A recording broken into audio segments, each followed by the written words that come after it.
ఇవాళ మార్నింగ్ లేవగానే ఈ విధమైనటువంటి వీడియో చూసి నేనైతే షాక్ అయ్యాను అనమాట. ఎందుకంటే మనకున్నటువంటి లెక్కల ప్రకారం, మనకు న్యూస్ ఛానల్ తెలిపిన దాని ప్రకారం హైదరాబాద్లో చూసుకున్నట్లయితే 200 నుండి 300 మంది పాకిస్తాన్ వాళ్ళు ఉన్నారు అని చెప్పి మనకైతే న్యూస్ వచ్చిందనమాట. కానీ ఈ రోజు వీళ్ళందరినీ కూడా ఎతకడం ప్రారంభించారు. మన ఆర్మీ అయినా మన పోలీసులైనా కొద్దిగా గట్టిగా నిఘా పెట్టి ఎంతమంది ఉన్నారా అని ఎతికి ఎంతమంది ఉన్నారా అని చెప్పి దర్యాప్తు చేస్తే ఆల్మోస్ట్ 1020 మంది ఓన్లీ హోల్ సిటీ నుండి, ఓన్లీ పాత బస్తీ నుండి వీళ్ళైతే బయటికి రావడం జరిగిందనమాట. ఇది చూశాక నేనైతే షాక్ అయ్యా. వీళ్ళ దగ్గర సరైనటువంటి వీసాల వంట, పాస్పోర్ట్ల వంట, సరైనటువంటి పత్రాల వల్ల వంట, అయినా కానీ వీళ్ళు ఈ విధంగా ఎలా జీవిస్తున్నారు, అసలు దేశంలోకి ఎలా ఎంటర్ అయ్యారు అనేటటువంటి క్వశ్చన్లు అన్ని కూడా బయటకు వచ్చేస్తున్నాయి అనమాట. మరోవైపు చూసుకున్నట్లయితే చాలా సీరియస్ నడుస్తుంది అనమాట ఈ విషయం. వాళ్ళకి వాటర్ ఆపేసాం, వాళ్ళ మీద మన ఆర్మీ జవాన్లు యుద్ధం చేయడం, వాళ్ళ మీద యుద్ధం ప్రకటించడం, మనం వేరే దేశాలతో చేతులు కలపడం, ఇదంతా చేసి పాకిస్తాన్ మీద యుద్ధం ప్రకటించాలని చెప్పి మనం చూస్తుంటే వాళ్ళ మట్టికి చాలా ఫన్నీగా తీసుకున్నారు. ఒకసారి ఈ వీడియో క్లిప్ చూడండి. हॉस्टल में रहता हूँ, कपड़े धोने के लिए छत पे आया तो पता चला पानी ही नहीं है, क्योंकि इंडिया ने पानी बंद कर दिया है। ये पीछे मिट्टी नजर आ रही है, रोड बन रहा था सुबह तक, सारा काम चालू था, आज बंद कर दिया है क्योंकि इंडिया ने पानी ही बंद कर दिया है। वो पीछे चाय वाली दुकान देख रहे हो, इसके सामने एक छोटा सा कूलर पड़ा हुआ है। वो చూసారు కదా, వీడు ఎవడైతే ఉంటో ట్రోల్ చేస్తున్నా అనమాట. చూసుకున్నట్లయితే నాకు వాటర్ రావట్లేదు, నా ముడ్డి కడుక్కోవడానికి నీళ్ళు రావట్లేదు, నా మొహం కడగడానికి వాటర్ రావట్లేదు, మేము చాయ్ తాగడానికి వాటర్ రావట్లేదు, సో దయచేసి మాకు వాటర్ వదలని అని చెప్పి వీళ్ళైతే ఫన్నీ మీమ్స్ చేస్తున్నారు అనమాట. వీళ్ళెవరికి కూడా సీరియస్ విషయం లేదా ఉందా అనేటటువంటి డౌట్స్ కూడా చాలా మందికి వచ్చేస్తున్నాయి. ఈ రోజు ఈ వీడియోలో పాకిస్తాన్ భయపడుతుందో లేదా, ఒకవేళ పాకిస్తాన్ మీద యుద్ధం చేస్తే ఎలాంటి పరిణామాలు ఉంటాయి అనేటటువంటి క్లారిటీగా క్లుప్తంగా మాట్లాడుకునేటటువంటి ప్రయత్నం చేద్దాం. Welcome to our video. నా సైడ్ నుండి ఇలాంటి వీడియోలు మీకు ఇంకా కావాలి అంటే జస్ట్ సబ్స్క్రైబ్ చేయండి, జస్ట్ చిన్న షేర్ చేయండి. అంతకుమించి నేను మీ దగ్గర ఏది కూడా ఆశించను అనమాట. ఎందుకంటే నేను వితౌట్ ప్రమోషన్స్ ఈ విధంగా చేసేటటువంటి ప్రయత్నం చేస్తున్నా. ప్రతి యూట్యూబర్ ఏదో ఒక ప్రమోషన్ చేస్తున్నా, నేను ప్రమోషన్ చేయకుండా నేను చాలా రీసెర్చ్ చేసి రాసుకొని మరి మీకు ఇన్ఫర్మేషన్ ఇచ్చేటటువంటి ప్రయత్నం చేస్తున్నా. అండ్ మొట్టమొదటి చూసుకున్నట్లయితే 140 కోట్ల మంది భారతీయులు అందరూ కూడా దీని పట్ల చాలా సీరియస్గా ఉన్నారనమాట. ప్రతి ఒక్కళ్ళు కూడా మోడీ గారికి సపోర్ట్ ఇవ్వడం అయితే మొదలుపెట్టారు. ఒకప్పుడు పార్టీలు, కులాలు, మతాలు అని చెప్పి కొట్టుకునే వాళ్ళు, కానీ దుర్ఘటన జరిగిన తర్వాత అక్కడ టెర్రరిస్టులు చూసుకున్నట్లయితే హిందువులకి ముస్లింలకి పెంట పెట్టాలి, హిందువులకి ముస్లింలకి గొడవ పెట్టాలి అనేటటువంటి ఉద్దేశంతో వాళ్ళైతే ఆ విధమైనటువంటి ఘాతకానికి అయితే పాల్పడ్డారనమాట. ఒకప్పుడు వాళ్ళ కులం చూసి, ఒకప్పుడు వాళ్ళ రిలీజన్ చూసి చంపేవాళ్ళు కాదు, చేతికి ఎవడు దొరికితే వాడిని కాల్చి చంపేసేవాళ్ళు అనమాట. కానీ ఫస్ట్ టైం ఐడి కార్డులు చూడటం, ఆధార్ కార్డులు చూడటం, పాయింట్ టిప్ చూడటం లాంటివి చేశారు. సో ఇలా ఉద్దేశం ఏంటి అని అంటే ముస్లిమ్స్కి పెద్ద మేర్మానం చేసేద్దామని కాదు. ఈ విధంగా చేయడం వల్ల ఇప్పుడు ఇండియాలో ఉన్నటువంటి ముస్లిమ్స్, హిందూస్ కొట్టుకుంటారు. దీనివల్ల మేము అనుకున్నది సాధ్యమైతే సో లోన అంతర్యుద్ధం అనేటటువంటిది విభజించి పాలించి వ్యవస్థల్ని విచ్ఛిన్నం చేయాలి అనేటటువంటి ఉద్దేశంతో మాస్టర్ ప్లాన్గా ఆలోచించి హిందువుల్ని టార్గెట్ చేసి వాళ్ళైతే చంపడం జరిగిందనమాట. కానీ వాళ్ళు అనుకున్నది ఒకటి, ఇక్కడ అయ్యేది ఒకటి అనమాట. చూసుకున్నట్లయితే ఇప్పుడు పాకిస్తాన్ హేట్ చేయడం మొదలుపెట్టింది అనమాట. మదర్సాలో అయినా, మసీదుల్లో అయినా ముర్దార్ పాకిస్తాన్ అనేటటువంటి నినాదాలు అయితే మనకి వినపడుతున్నాయి అనమాట.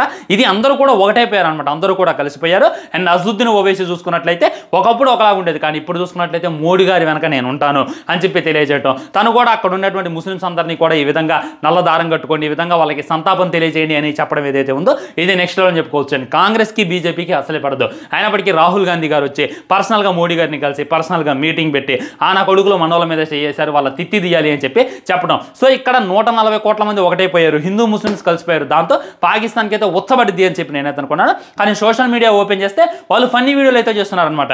మరి ఈ విధమైనటువంటి ఫన్నీ వీడియోలు వీళ్ళు ఎందుకు చేస్తున్నారు, వీళ్ళకి భయం లేదా అని అంటే వీళ్ళు ఎవరైతే ఉన్నారో వీళ్ళంతా కూడా రిచ్ అనమాట. అంటే ఇప్పుడు పాకిస్తాన్ బోర్డర్లో ఉన్న వాళ్ళు ఇబ్బంది పడతారు, సడన్గా నీళ్లు కట్ చేసాం, అప్పుడు ఎవరు ఇబ్బంది పడతారో పాకిస్తాన్లో ఉన్నటువంటి బోర్డర్ వాళ్ళు, వేరే వాళ్ళు ఇబ్బంది పడతారు. కానీ వీళ్ళంతా కూడా సిటీలో ఉండేవాళ్ళు, వీళ్ళంతా కూడా అన్ని ఫెసిలిటీస్ ఉన్నవాళ్ళు. కాబట్టి ఈ విధంగా ఫనీ అయితే చేస్తున్నారు. ఒకవైపు వాళ్ళకైతే ఉచ్చబడుతుంది, వాళ్ళకి ఉచ్చబడుతుంది అని చెప్పి నేను ఎలా చెప్తున్నాను అంటే ఫస్ట్ అటాక్ జరగానే ఒక రకమైనటువంటి లెటర్ని అయితే రిలీజ్ చేశారు.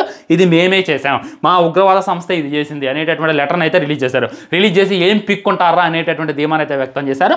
ఎప్పుడైతే మన నరేంద్ర మోడీ గారు ఈ విషయాన్ని చాలా సీరియస్గా తీసుకొని వాళ్ళకి వాటర్ కట్ చేయడం, వాళ్ళ మీద యుద్ధం ప్రకటించడం, వేరే దేశాలతో ఇది కావటం, ఇక్కడ ఉన్నటువంటి హిందూ ముస్లిమ్స్ కలవటం, కలిసి ముర్దార్ పాకిస్తాన్ అనేటటువంటి నినాదాలు చేయడం, వాళ్ళందరినీ కూడా పచ్చిగా తిట్టడం లాంటివి చేశారు. సోషల్ మీడియాలో కూడా దీని గురించి బాగా వైరల్గా మారింది. ప్రతి దేశం కూడా మనకి సపోర్ట్ ఇవ్వడం మొదలుపెట్టింది అనమాట.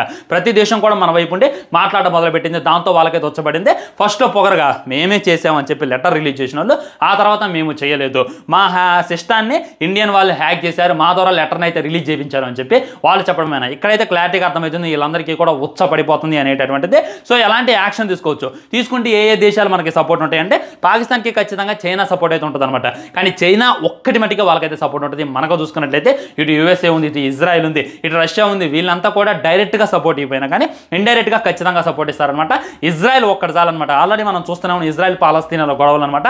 వాళ్ళు అనుకున్నారు అని అంటే ఎక్కడ దాకానే వెళ్తారు. వాళ్ళు మళ్ళాగా ఆచితూచి అయ్యో పాప అనేటటువంటి వ్యక్తులు కాదు, జస్ట్ ఒక అనుభవం వదిలారంటే అది మ్యాప్లో లేకుండా పోద్ది అనేటటువంటి రియాలిటీ. ఈ విధమైనటువంటి ఐకమత్యం మనకు వస్తున్నటువంటి సపోర్ట్ చూసిన తర్వాత వాళ్ళందరికీ కూడా ఉచ్చబడిపోతుంది. ఉచ్చబడిపోయి ఏం చేయాలి అనేటటువంటిది వాళ్ళకి అర్థం కావట్లేదు అనమాట. ఒకసారి చూడండి, ఈ విధమైనటువంటి ఫోటో పెట్టి వాళ్ళలో వాళ్ళే సోషల్ మీడియాలో ట్రోల్ చేసుకోవడం అనమాట. నిజంగా యుద్ధం అంటున్నారు, నిజంగా అనుభవాలు అది ఇది అంటున్నారు. నిజంగా ఇండియన్ ఆర్మీ పాకిస్తాన్లోకి ఎంటర్ అయ్యి మీరు యుద్ధం చేయడం మొదలు పెడితే మట్టికి జస్ట్ ఒక గంటలో వెళ్ళిపోతారు.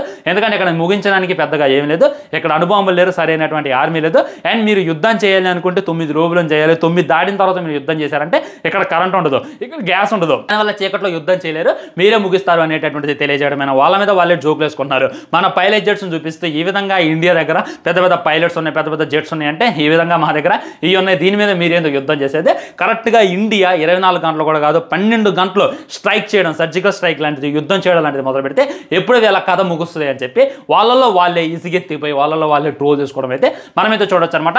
ఇది 100% వాస్తవం అనమాట. సో వాళ్ళు ఏదో రెచ్చిపోతున్నారు, వాళ్ళు ఏదో చూసుకొని రెచ్చిపోతున్నారు. మనం నేను చూసా ఇన్స్టాగ్రామ్లో వాళ్ళంతా మన ఇండియన్స్ అందరూ అమెరికా లండన్లో వెళ్ళి ట్రస్ట్ చేస్తుంటే వాడు కప్పుతో చేసి కొడుతున్నారు అనమాట.